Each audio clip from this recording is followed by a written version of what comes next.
The wind had been howling across the open range since before sundown, scraping over the land like a blade against bone. The cowboy pulled his coat tighter as his horse picked its way along the narrow trail, snow crunching beneath iron shoes. Winter came hard in these parts, fast and unforgiving, and anyone caught out after dark knew the risks. He had planned to reach his cabin before night fully settled, but the sky had dimmed quicker than expected, the clouds heavy with fresh snow. That was when he heard it. At first, it was nothing more than a sound swallowed by the wind a breath, a murmur. He slowed his horse, lifting his head, listening. Again it came, thin and shaking, not carried by the storm but fighting against it. A child's voice. "Mister." The whisper trembled, barely louder than the snow falling. "Mama can't walk anymore." The cowboy swung down from his saddle, boots sinking deep into the drift. A few steps off the trail, half hidden by scrub and shadow, he saw them. A woman lay slumped against a fallen log, her body wrapped in a worn shawl stiff with ice. Her face was pale, lips tinged blue, eyes half closed. Kneeling beside her was a small boy, no more than 6 or 7, his coat far too thin for the night. His cheeks were red and raw from the cold, tears frozen along his lashes. The boy looked up at the cowboy with a fear too old for his young face. He wasn't crying anymore. He had passed that point. He was pleading now, quietly, like someone who had learned that loud cries wasted strength. "We tried to keep going," the boy said, his voice cracking. She said just a little more. But then her legs wouldn't move. The cowboy crouched beside them, setting a gloved hand near the woman's face, careful not to startle her. Her skin was icy to the touch. He checked her pulse slow, weak, but there. Relief flickered through him, chased quickly by urgency. The cold was winning, and time was running out. "How long you been here?" he asked the boy. "I don't know," the boy whispered. It got dark. I kept shaking her like she told me if this ever happened. But she won't wake up. Snow had already begun to cover the woman's boots, the hem of her dress frozen stiff. The cowboy scanned the horizon. No lights, no other riders, no shelter except the one place he knew by heart. His cabin was still miles away, but it was solid, warm, and stocked with enough to keep 3 souls alive. Reaching it would mean a hard ride back through deepening drifts, carrying more than he'd planned. It would mean risk. The cowboy looked at the boy again. The child's hands were purple, clenched tight as if letting go would make his mother disappear. The boy wasn't asking for charity or promises. He was asking for a chance. "All right," the cowboy said at last, his voice steady though his chest felt tight. "I got you."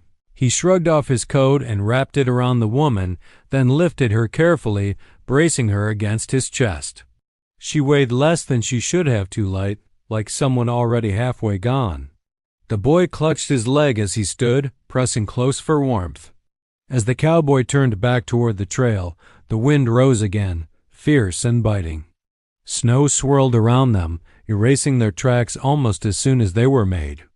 But the cowboy set his jaw and stepped forward, carrying mother and child toward the only light he could offer. Behind them, the whisper faded into the storm. Ahead lay the long, cold road and the beginning of something none of them yet understood. The weight of the woman in the cowboy's arms was heavier than he expected, not because of her body, but because of what she carried with her. Every uneven step through the snow reminded him how fragile the moment was. The storm had thickened, flakes stinging his face, the wind pushing against him as if daring him to turn back. But he didn't slow. He set the woman gently across his saddle, positioning her sideways so her head rested against his chest as he walked, one arm braced around her shoulders. With his other hand, he held the reins, guiding the horse step by careful step. The boy stayed close, gripping the cowboy's coat with numb fingers, stumbling when the snow rose too high around his small boots. "You gotta keep moving," the cowboy said quietly, leaning down so the wind wouldn't steal his words. "Don't stop, no matter how tired you get. The boy nodded, jaw clenched. He didn't complain. He didn't ask how far it was. He just walked. The cowboy could feel the woman's breathing, faint and uneven. Every few steps he paused to adjust her, murmuring to her even though he wasn't sure she could hear. He talked about the cabin ahead, about the fire always waiting, about warm soup and dry blankets. He didn't know if his words reached her, but they steadied him. As they moved, memories pressed in times he had ridden past trouble instead of into it. A freezing night years ago. A stranger on the road he hadn't stopped for. A choice he'd told himself he had no power to change. Tonight, there was no debating, no weighing consequences. The choice had already been made the moment he heard that whisper. The boy began to lag, his steps dragging. The cowboy noticed before the child said a word. He stopped, crouched, and scooped the boy up with his free arm, settling him against his side. The boy protested weakly at first, embarrassed, then surrendered, resting his head against the cowboy's shoulder. "Just for a bit," the cowboy said. "You're doing fine." The trail disappeared under fresh snow, but the cowboy knew the land by instinct, the bend near the creek, the stand of pine that meant they were close. Still, the cold gnawed at his bones, his muscles burning with the strain. He could feel his hands going stiff despite his gloves. Fear crept in not for himself, but for the two depending on him now. The woman stirred once, a faint sound escaping her lips. The cowboy tightened his hold. "Easy," he murmured. "You're safe. I got you." The horse snorted, pushing on through the drifts, trusting him as much as he trusted it. At last, through the curtain of snow, a familiar shape emerged, the dark outline of his cabin, barely visible, the chimney capped in white.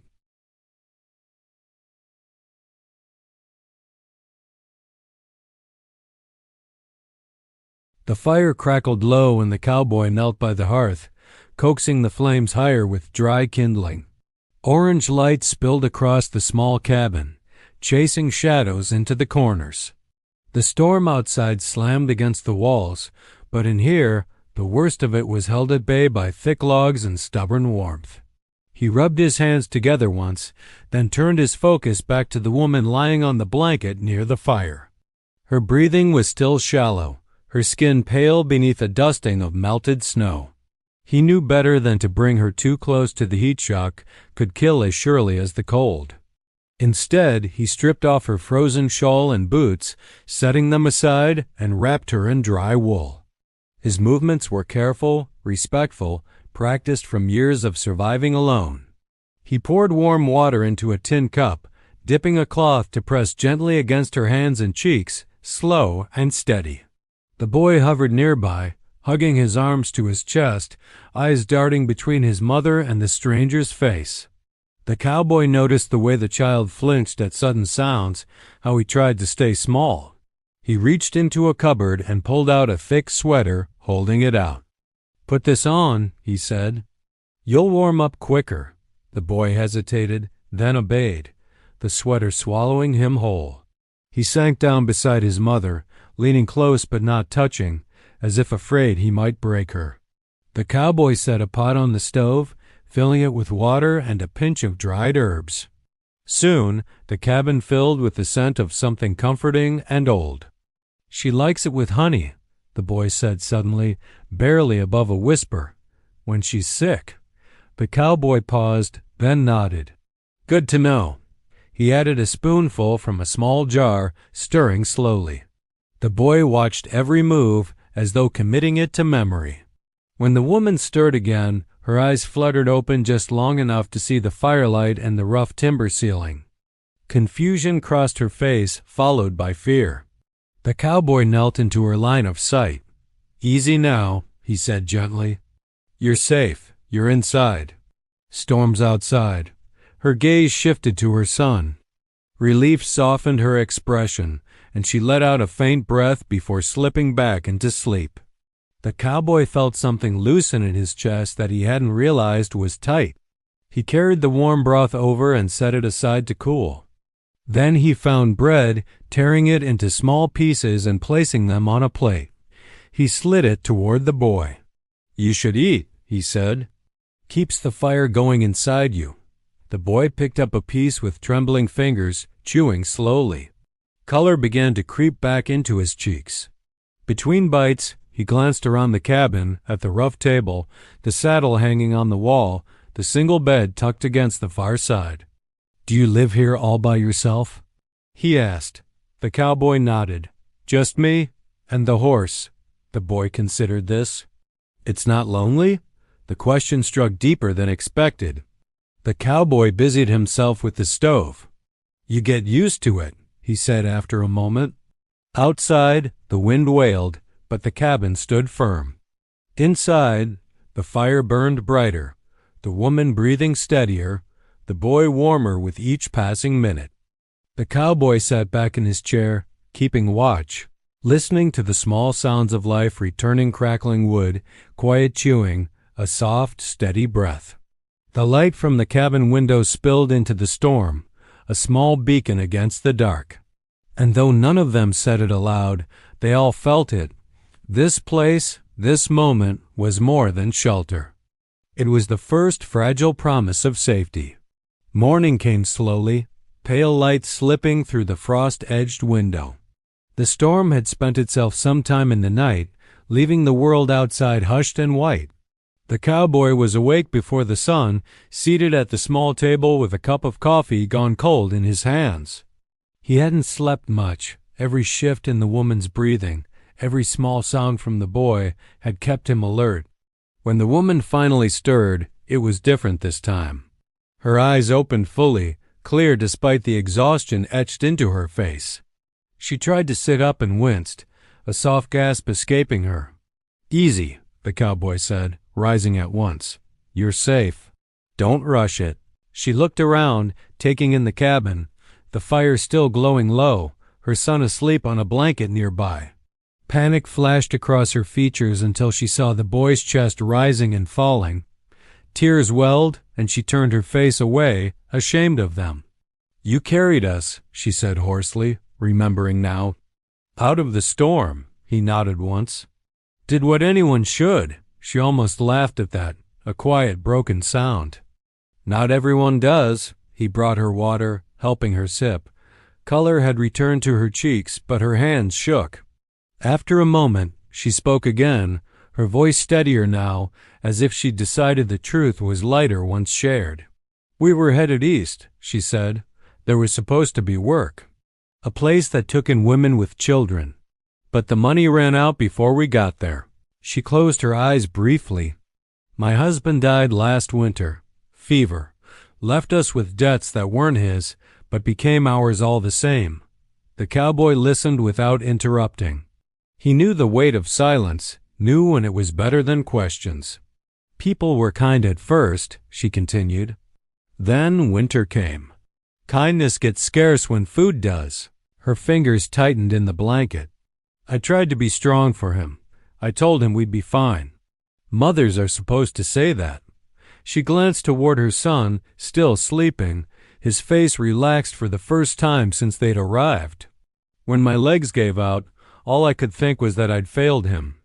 "You didn't," the cowboy said quietly. "You kept him alive." She met his eyes then, really looked at him. Barely. The cabin fell silent except for the pop of cooling embers. The cowboy stood and stirred the fire, then returned with a bowl of warm porridge. She ate slowly, each spoonful restoring a bit more strength. "I don't know how to repay you," she said at last. "You don't have to," he replied. "Get well first." "That's payment enough." Outside, the sun climbed higher, lighting the snow until it sparkled. Inside, a mother unburdened her grief to a stranger who did not turn away. And though the road ahead was still uncertain, the heaviest part the carrying alone had, for the first time in a long while, been set down.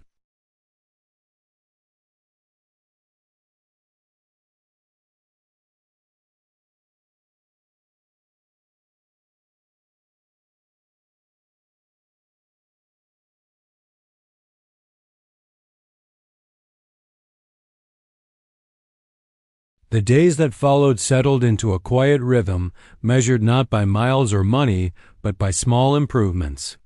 Each morning, the cowboy rose early to tend the fire and set water to warm. He fashioned simple remedies the way he'd learned long ago: warm compresses, gentle stretches, broth thickened with whatever grains he had left. He checked the woman's legs carefully, easing the stiffness from them little by little, never pushing too hard. At first, she could barely stand without trembling. He brought her a sturdy chair and set it near the hearth, where the warmth eased the pain in her joints. Each day, he encouraged her to place a little more weight on her feet. Some days were better than others. On the harder ones, when frustration clouded her face, he said nothing, just stayed close, steady as the cabin walls. The boy changed faster than she did. With warmth and regular meals, his sharp edges softened. He began to explore the cabin, asking questions about everything: the saddle on the wall, the worn boots by the door, the marks on the table where the cowboy had mended gear. The cowboy put him to work in small ways: fetching kindling, feeding the horse, holding the lantern at dusk. The boy took these tasks seriously, pride straightening his small shoulders. Laughter returned in brief, surprising bursts. Once, the boy spilled grain all over the floor and froze, waiting for anger that never came. The cowboy only chuckled and handed him a broom. The boy laughed then bright and sudden like a window thrown open. The mother watched it all with a mix of gratitude and ache. She helped where she could, mending a tear in the cowboy's shirt, sweeping the floor while seated. At night, she thanked him softly, over and over. Each time, he brushed it aside, uncomfortable with praise. By the fourth day, she stood on her own, swaying but smiling through tears. The boy clapped as if she'd performed a miracle. The cowboy steadied her, then stepped back, letting her find her balance. "That's enough for today," he said. "Strength comes slow. But it comes." That evening, as the fire burned low, they shared a simple meal. The cabin no longer felt like borrowed shelter. It felt lived in. Outside, the snow began to melt, dripping from the eaves. Inside, healing took root, quiet, patient, and real. One evening, as the sky faded into deep violet and the fire settled into a steady glow, the woman noticed the cowboy sitting longer than usual, staring into the flames as if they held answers he hadn't found anywhere else. The boy had fallen asleep early, worn out from a day of chores and questions. The cabin was quiet enough to hear the wind move through the trees. "You don't talk much about yourself," she said gently, not pressing, just opening the door. He shifted in his chair, eyes still on the fire. Not much to tell. She waited. Silence, she had learned, could be an invitation. After a long moment, he spoke. "I had a family once. A long time ago." His voice was even, but his hands tightened around his cup. "A wife, a little girl." Her breath caught, but she said nothing. "Fever took them," he continued. "Came through fast. By the time I rode for help, it was already too late." He swallowed. "After that, every place felt too loud, too full of memories that weren't there anymore." She understood that kind of emptiness, the way loss could hollow out even the strongest people. "So you came out here," she said. He nodded. "Figured if I kept to myself, I wouldn't fail anyone again." The fire popped, sending a spark up the chimney. Outside, the night stretched wide and cold, but inside, something fragile and human passed between them. "You didn't fail them," she said quietly. He shook his head. "Doesn't matter what's true. Matters what you carry." She looked toward her sleeping son. "I've been carrying the same thing," she admitted. "The fear that if I rest, if I trust anyone else, everything will fall apart." Their eyes met across the firelight. In that moment, the distance between stranger and shelter thinned. He wasn't just the man who'd carried them out of the snow. He was someone who knew what it meant to survive after losing everything. The boy stirred, mumbling in his sleep. The cowboy rose and placed another log on the fire, the room warming again. When he sat back down, there was less weight in his shoulders. For the first time in years, he didn't feel like he was keeping watch alone.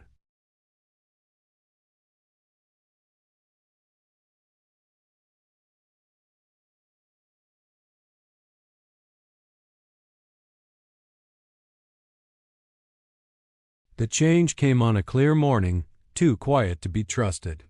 The woman was standing at the table, steady on her feet now, slicing bread while the boy hummed softly to himself. The cowboy was outside splitting wood when the horse snorted sharply, ears flattening. He froze, axe midair. Footsteps crunched on snow. By the time the knock came, the cowboy was already at the door, calm on the surface, alert beneath it.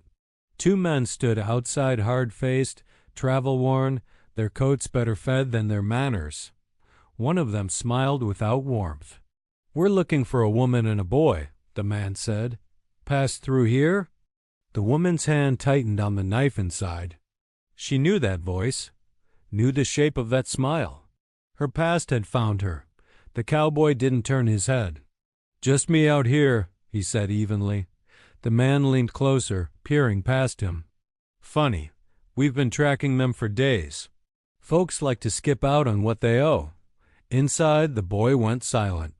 The woman stepped forward before fear could stop her. "Leave," she said, voice shaking but firm. "You have no claim on us," the men laughed. "You don't get to decide that." The cowboy moved then slow, deliberate, placing himself squarely between them and the doorway. "You heard her," he said. "This is my land. You're done here." For a heartbeat, the world held its breath. Then the men backed off, muttering threats that carried no weight here. When they were gone, the cowboy barred the door. He turned to the woman. "You're not running anymore," he said. "Not alone," she nodded, tears slipping free. The boy wrapped his arms around both of them. Outside, danger faded down the trail. Inside, something stronger took its place: resolve. The men did not go far. The cowboy knew that the moment the last echo of their footsteps faded into the trees. Trouble like that rarely disappeared. It circled, tested, waited for weakness. He spent the afternoon preparing, moving with the quiet focus of someone who had faced worse than harsh weather. He checked the rifle, not with anger, but with care. He set the horse where it could be reached quickly and stacked extra firewood near the door. None of it was done to frighten the woman or the boy. It was simply what a man did when he decided something under his roof was worth defending. The woman watched him from the table, her hands folded tight. "They won't stop," she said. "I should take my son and go. I won't bring danger to you." He met her gaze, steady and unyielding. "You didn't bring it." "They did." He paused. "And I don't turn folks out because someone else is cruel." As dusk fell, the cabin grew tense, every sound amplified. The boy sat close to the woman, but he didn't cry. He trusted the way children trust, completely, without calculation. That trust settled something deep in the cowboy's chest. The knock came just after dark. The cowboy opened the door enough to step outside, closing it firmly behind him. The cold bit through his coat as the two men emerged from the shadows, faces tight with frustration. "This isn't worth it," one of them said. "She owes." "The boy's part of the debt." The cowboy's voice was low. "No one owns a person." "Not here." The men advanced a step. He did not retreat.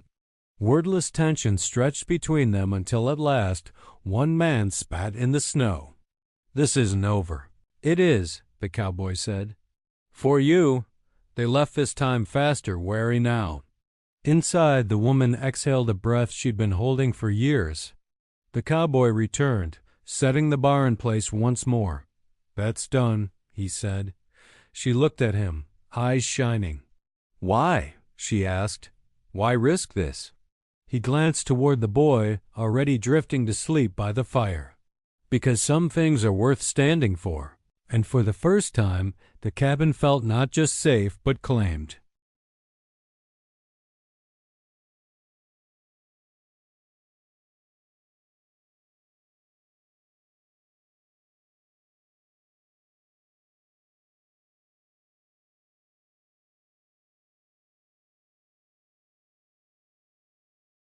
Spring did not arrive all at once.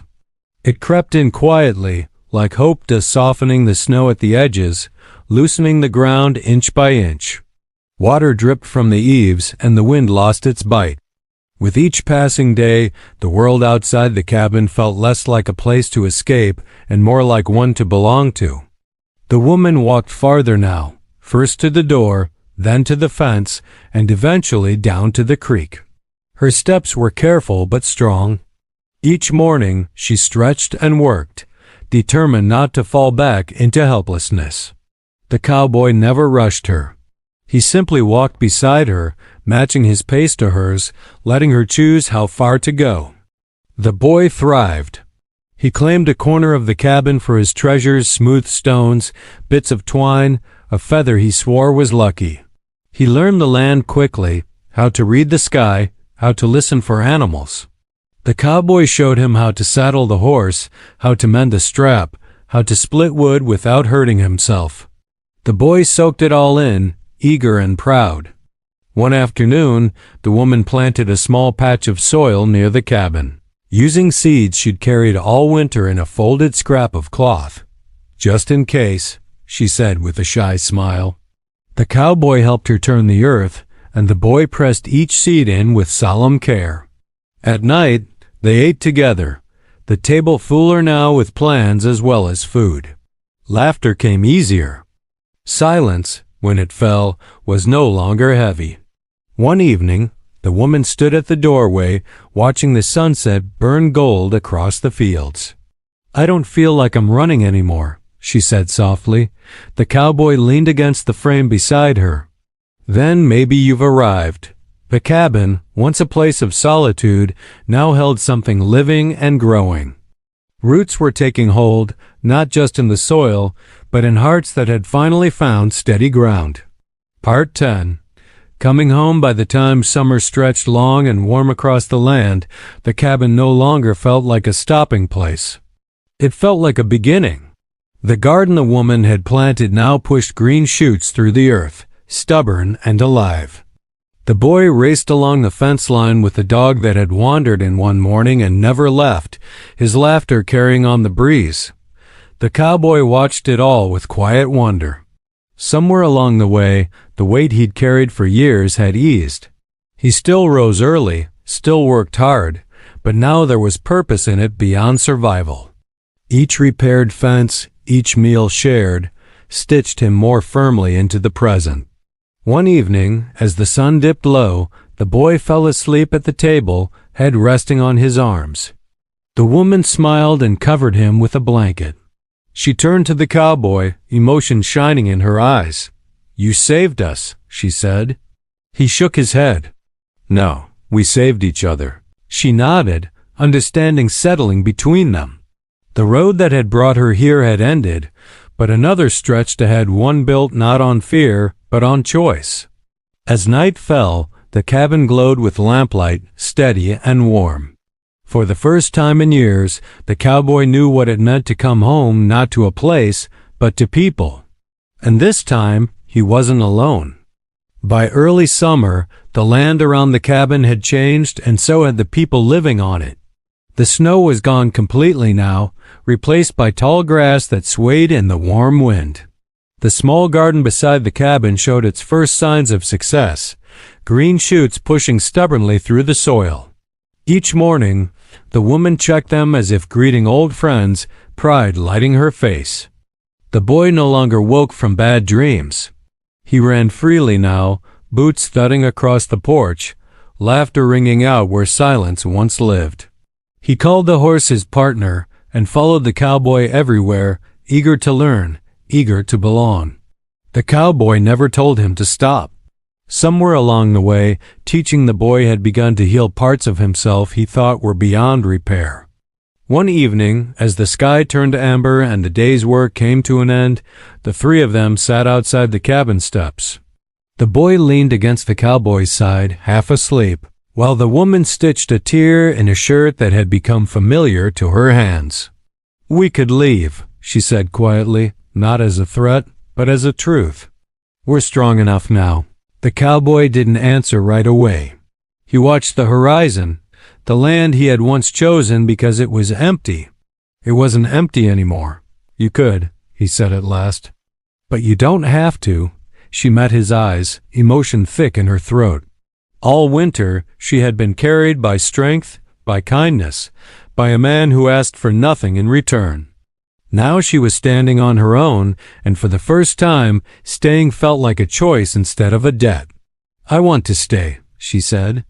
If you'll have us, the cowboy nodded, simple and certain. You're already home. That night, as lamplight filled the cabin and the boy slept soundly in his corner, the cowboy realized something profound. Carrying them out of the snow hadn't he just saved 2 lives, it had brought his own back to him. What began as a whisper in the cold had become a family. And in that quiet cabin, surrounded by warmth and belonging, all 3 finally understood what home truly meant.